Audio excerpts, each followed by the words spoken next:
नाज़रीन कहते हैं कि नीच हरकत करने की भी कोई हद होती है, गिरने की भी कोई हद होती है।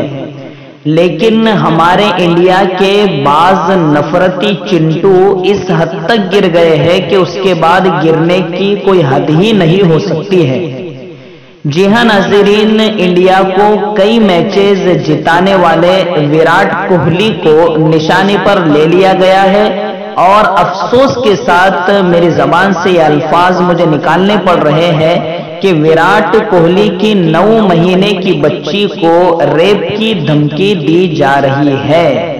नाजरीन, ये बड़े अफसोस का मकाम है और पूरी दुनिया हमारे इंडिया के नफरती चिंटियों पर थूक रही है और ये कह रही है कि क्या यही जज्बा हुआ करता है एक इंडियन हीरो के द्वारा, जो इंडिया का हीरो माना जाता है क्रिकेट में, विराट कोहली, उसको लेकर इतनी घटिया कमेंट्स करना और इतनी घटिया धमकियां देना, ये कितने अफसोस की बात है। और ये लोग एक ऐसे मुल्क में ये बात कह रहे हैं जहां के वजीर आजम का नारा है कि बेटी बचाओ।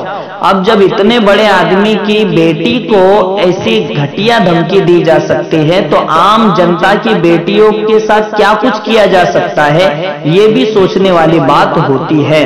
तो नाज़रीन, विराट कोहली को इसलिए निशाने पर लिया जा रहा है। पहली बात तो इंडिया पाकिस्तान से हार गई और हालांकि खेल है, हार जीत ही होती है और जिसे हार का जज्बा ना हो या हार बर्दाश्त करने का जज्बा ना हो तो उसे खेल ही नहीं खेलना चाहिए। और क्रिकेटर ये चीज समझते हैं, इसलिए उन पर हार जीत का कोई असर नहीं होता। वो हारने के बाद भी एक दूसरे को मुबारकबादी देते हैं और जीतने के बाद भी एक दूसरे से हाथ मिलाते हैं। तो ये वो पढ़े लिखे लोग इसलिए समझते हैं, लेकिन हमारे इंडिया में कुछ नफरती चिंटू कुछ समझ ही नहीं पाते हैं और विराट कोहली पर बस बरस पड़े हैं कि वो पाकिस्तान से क्यों हार गए और इसी तरह मोहम्मद शमी के सपोर्ट में क्यों आ गए।